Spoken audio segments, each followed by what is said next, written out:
নারী উদ্যোক্তা ও ইনফ্লুয়েন্সার রোবায়াত ফাতিমা তনি সচেতন নাগরিক সমাজ নামে একটি সংগঠনের পক্ষ থেকে জামাত ইসলামের নিবন্ধন বাতিলের দাবি জানিয়ে প্রধানমন্ত্রীর কাছে চিঠি পাঠিয়েছেন। শুক্রবার এক সংবাদ সম্মেলনে তিনি চিঠিটি পাঠ করেন।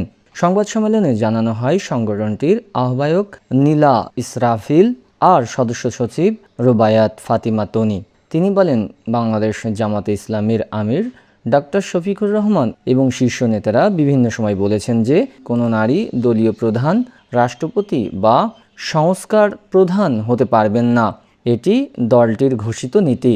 তিনি আরও উল্লেখ করেন, জামাতের এই অবস্থান দেশের সংবিধানের অনুচ্ছেদ ২৭ ও ২৮ লঙ্ঘন করেছে। আইন অনুযায়ী কোনো রাজনৈতিক দল যদি লিঙ্গ সমতার বিরুদ্ধে অবস্থান নেয় তবে তার নিবন্ধন বাতিলযোগ্য। সংগঠনের পক্ষ থেকে বলা হয়, নারীর সম্মান ও সাংবিধানিক অধিকার কোনো রাজনৈতিক আপোষের বিষয় হতে পারে না। তারা দাবি করেছেন, জামাতের নিবন্ধন বাতিল ডক্টর শফিকুর রহমানের বিরুদ্ধে প্রচলিত আইনের ব্যবস্থা গ্রহণ এবং নারীর প্রতি বিদ্বেষমূলক বক্তব্যের বিরুদ্ধে রাষ্ট্রকে কঠোর আইনগত পদক্ষেপ নিতে হবে।